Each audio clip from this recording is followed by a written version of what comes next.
मासूम बहू घमंडी सास। घमंडी और सख्त हृदय वाली पुष्पा 92 वर्षीय अपनी सास विमला पर बहुत जुल्म करती थी। ससुर के गुजर जाने के बाद से पुष्पा ने अपनी सास विमला का जानवरों से भी बदतर हाल कर दिया था।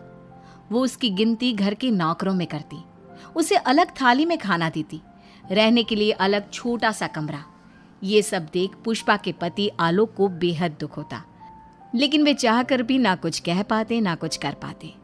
एक तरफ उसकी 92 वर्षीय वृद्ध माँ थी, तो दूसरी तरफ उसकी धर्मपत्नी। वो करता भी तो क्या करता, वो असमंजस में पड़ गया था।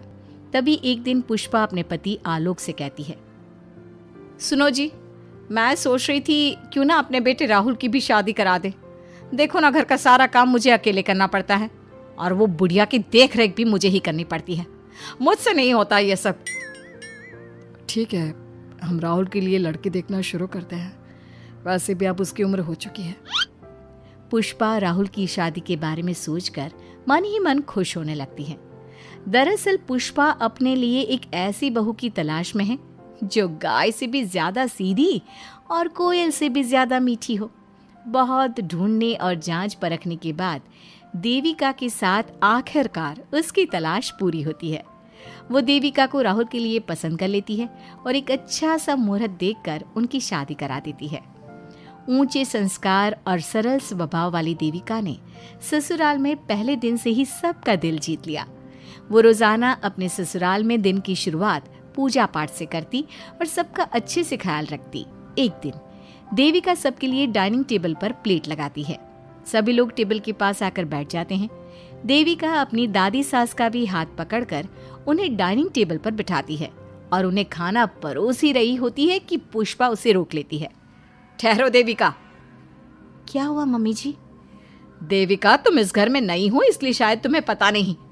तुम्हारी दादी सास के लिए अलग थाली है, वो इस थाली में नहीं खाती। देविका मुड़कर विमला की तरफ देखती है और फिर अपनी सास पुष्पा से प्रश्न करती है, लेकिन मम्मी जी, रसोई में तो यही प्लेट थी। तुम यहीं ठहरो, मैं इनके लिए प्लेट लेकर आती हूँ। पुष्पा रसोई में किसी कूड़ेदान की तरह पड़ी प्लास्टिक की प्लेट लेकर आती है और उसी में विमला के लिए खाना लगाती है। जब ये सब देविका देखती है तो वो आश्चर्य में पड़ जाती है और फौरन उठकर रसोई घर से दूसरी प्लास्टिक की प्लेट भी ले आती है।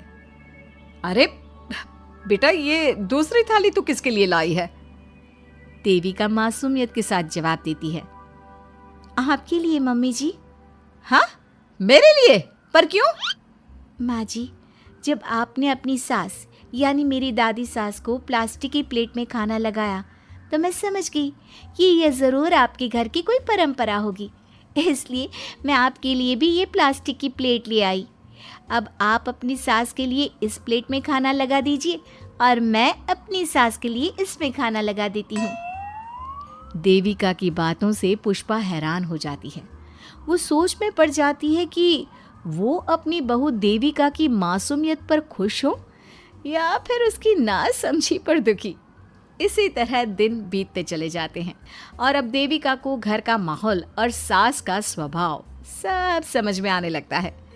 एक दिन सुबह पुष्पा अपनी सास यानी विमला को उसके कपड़े धोने के लिए कहती है और ये सब दूर से देविका देख लेती है।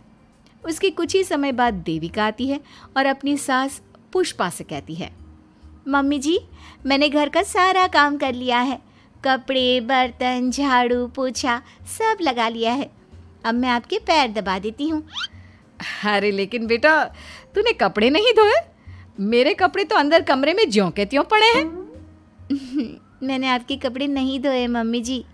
आप जब दादी से बोल रही थी ना कि आज उन्हें अपने कपड़े खुद धोने होंगे, तो मैंने सब सुन लिया था। फिर मुझे लगा आज पूर्णिमा भी है, इसलिए शायद ये आपके घर की कोई रस्म होगी, तो मैंने आपके कपड़े भी नहीं धोए मम्मी जी। देविका की बातें सुनकर पुष्पा अपना सर पकड़ लेती है और मन ही मन कहती है, ये तो ज़रूरत से कुछ ज़्यादा ही सीधी है। अब क्या करूं मैं इसका? इस बुढ़िया ने मुझे परेशान करके रख दिया है। एक तरफ वो ज़रूरत से ज़्यादा सीधी मेरी बहू, जो मेरी हर हरकत को इस घर का रिवाज समझ लेती है, और दूसरी तरफ ये बुढ़िया जो रोज अपना बिस्तर गंदा कर देती है। आए बुढ़िया, अब कौन करेगा ये बिस्तर साफ? बाहर से नौकर बुलाने पड़ेंगे क्या? चल जल्दी से अपना बिस्तर साफ कर, गंद मचा कर रखा है। बहू, तू ऐसा क्यों कहती है? मैंने तेरा क्या बिगाड़ा है? मैंने तो कभी तुझसे ऊंची आवाज में बात तक नहीं की, पर तू मुझसे इतनी नफरत क्यों करती है? तभी वहां आलोक, देविका और उसका पति आ जाता है। क्या हुआ पुष्पा, तुम माँ पर ऐसे क्यों चिल्ला रही हो? अरे देखो ना अपनी माँ को, इस बुढ़िया ने अपने बिस्तर का क्या हाल कर रखा है। कितनी बदबू आ रही है इस बिस्तर से, किसी काम की नहीं ये बुढ़िया। आप एक काम क्यों नहीं करते, इस बुढ़िया को वृद्धाश्रम क्यों नहीं छोड़ आते? आलोक ये सुनकर परेशान हो जाता है। वो मन ही मन अपनी माँ से अपनी गलतियों की माफी तो मांगता है, लेकिन जुबान से कुछ नहीं बोलता। बहू, ऐसा मत कर बेटा, तू जैसा बोलेगी मैं ठीक वैसा ही करूँगी। मैं अभी इस बिस्तर को साफ कर देती हूँ, पर प्लीज मुझे इस घर से मत निकाल। यह घर मेरे पति की आखिरी निशानी है। मैं अपनी अंतिम सांस तक इसी घर में रहना चाहती हूँ। माँ जी, दादी सास का बिस्तर मैं साफ कर दूंगी और अब से आपको कोई शिकायत का मौका भी नहीं दूंगी। आप प्लीज दादी को वृद्धाश्रम मत भेजिए। हाँ माँ, दादी को रहने दीजिए ना यहीं पर, उनके बिना ये घर बिल्कुल अच्छा नहीं लगेगा।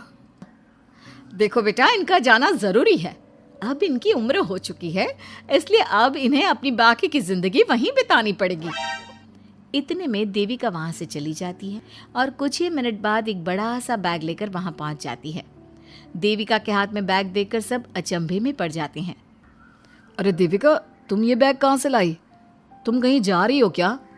माँ जी ने अभी तो बोला थोड़ी देर पहले कि अब उनकी सास बूढ़ी हो चुकी हैं और उनकी असली जगह वृद्धाश्रम में ही है, तो मैं ये दूसरा बैग उनके लिए भी ले आई।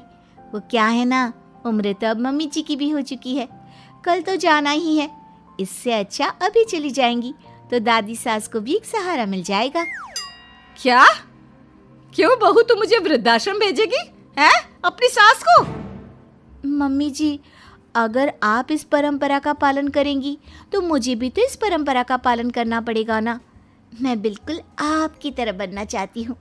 मेरी माँ कहा करती थी, ससुराल में बिल्कुल अपनी सास के नक्शे कदम पर ही चलना। जैसा वो करें और जैसा वो रहे, ठीक वैसा ही रहना। तभी मैं एक अच्छी बहू बनने में कामयाब हो पाऊंगी ना सासू माँ। देविका की ये बातें सुनकर पुष्पा की आंखों में आंसू आ जाते हैं। देविका की बातों में उसे मासूमियत के साथ साथ आज बहुत सी चीजें सुनाई देती हैं, जो चीख चीख कर बताती है कि वो आज तक कितना गलत करते आई हैं। बेटा, तूने तो मेरी आंखें खोल दी।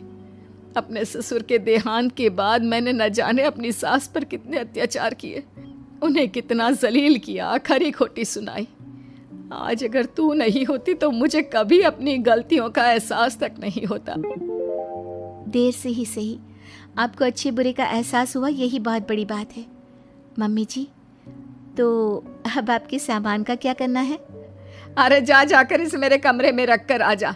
अब कोई कहीं नहीं जाएगा, सब यहीं साथ में रहेंगे। बहू, मुझे समझ में नहीं आ रहा मैं तेरा किन शब्दों में धन्यवाद कहूँ। जो चीज़ तूने 2 दिन में पुष्पा को समझा दी, वो मैं बरसों से कहने की हिम्मत तक ना कर सका। पापा जी, ज़रूरी नहीं कि हर बात कहकर भी बताई जाए। कभी कभी अपनी गलतियों का एहसास कराना भी ज़रूरी होता है, और मैंने भी मम्मी जी के साथ ठीक वैसा ही किया। उन्हें उनकी गलतियों का एहसास कराया और देखिए आज सब ठीक हो गया। सच में देविका, तुमने आज हम सबको बहुत बड़ी सीख दी है। अब पुष्पा सुधर जाती है और घर की पूरी जिम्मेदारी देविका को सौंप देती है, और अब उनका परिवार एक सुखी और समृद्ध परिवार की तरह रहने लगता है।